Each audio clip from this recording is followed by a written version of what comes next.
आज के इस होम साइंस विषय के इस YouTube चैनल पर आप सभी का स्वागत है।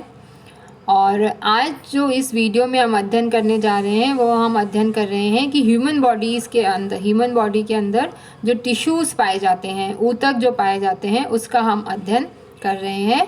और मैं doctor Jyoti Sachan, assistant professor SMM government girls college Bhilwara. आज का ये जो वीडियो है, यह जो इससे पहले के आपने वीडियो देखे हैं जिसमें हम टिश्यूज़ के क्लासिफिकेशन को पढ़ रहे थे, तो उसी क्लासिफिकेशन को हम आगे बढ़ाते हुए आज हम जो अन्य टिश्यूज़ बचे हैं उस पर हम चर्चा करेंगे। अब यह जो वीडियो है, टिश्यू से रिलेटेड जो वीडियो है, ये BSc के जो स्टूडेंट्स हैं उनके लिए लाभदायक है, और जो BA होम साइंस के स्टूडेंट्स हैं जो हेल्थ साइंस का पेपर पढ़ते हैं उनके लिए भी लाभदायक है। तो आज जो हम अध्ययन करने जा रहे हैं, इससे पहले के वीडियो में हमने अध्ययन किया था कंकाल ऊतक। हमने प्रारंभ किया था कि जो कंकाल ऊतक होता है वह क्या होता है। तो कंकाल ऊतक जो है यह सबसे मजबूत ऊतक है हमारे शरीर का, और शरीर को एक शेप प्रदान करता है। तो पुनः जो कंकाल ऊतक है उसे दो भागों में विभाजित किया गया है, या हम यूँ कहें कि जो कंकाल ऊतक हैं वे दो प्रकार के होते हैं। एक होता है उपास्थि ऊतक और दूसरा होता है अस्थि ऊतक। तो जो उपास्थि होती है ये थोड़ी सी लचीली होती है, और अस्थियाँ जो होती हैं वो कठोर होती हैं, जिन्हें आप सामान्य भाषा में हड्डी जिसको बोला जाता है। तो उपास्थि जो है उसकी क्या रासायनिक संरचना है, किससे मिलकर वे बनी होती है, उस पर आज हम चर्चा करते हैं। उपास्थि का जो मैट्रिक्स होता है वह बड़ा लसलसा सा होता है, और इसमें बहुत ही पतले और महीन कोलेजन तंतु पाए जाते हैं।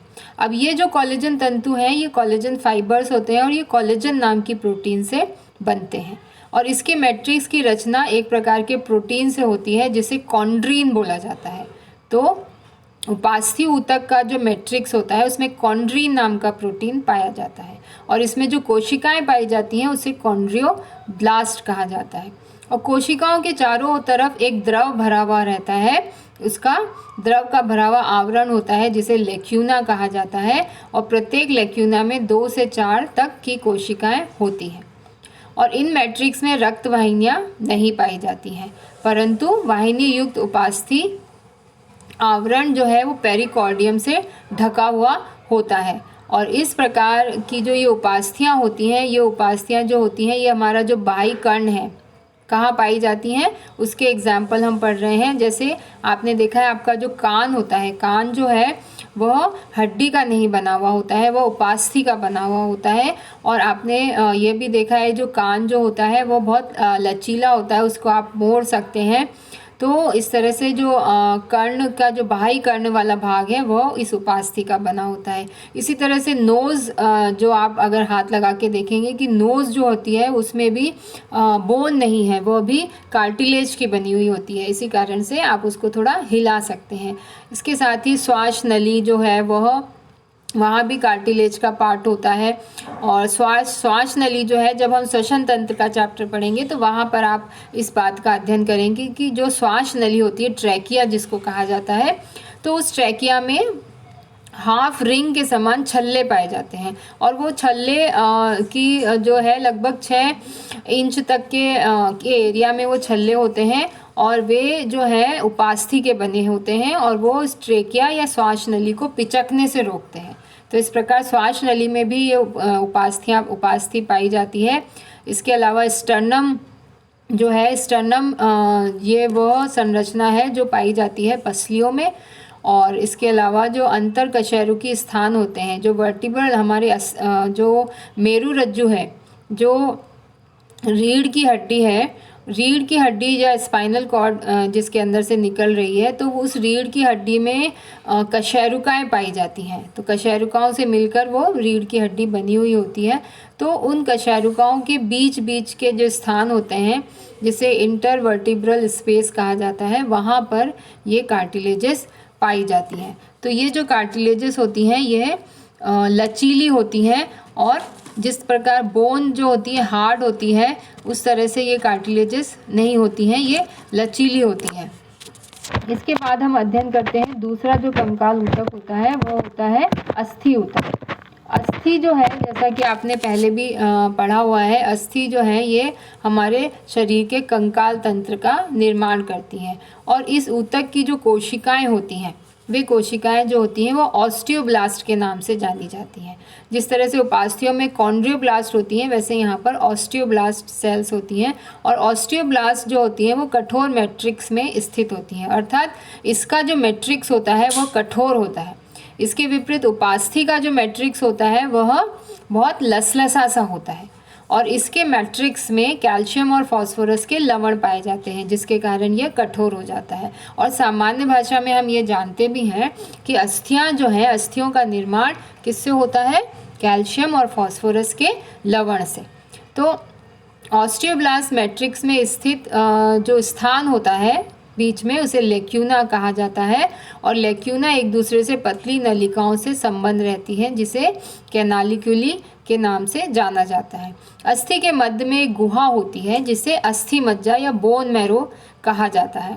और लेक्यूना में स्थित ऑस्टियोब्लास्ट को प्रोटोप्लाज्मिक प्रवर्धन या कैनिकुलर द्वारा ही अन्य कोशिकाओं से संबंध स्थापित करते हैं। अस्थि मज्जा जो होती है, इस अस्थि मज्जा में रक्त वाहिनियाँ रहती हैं, और इस रक्त वाहिनियों में रक्त प्रवाहित होता है।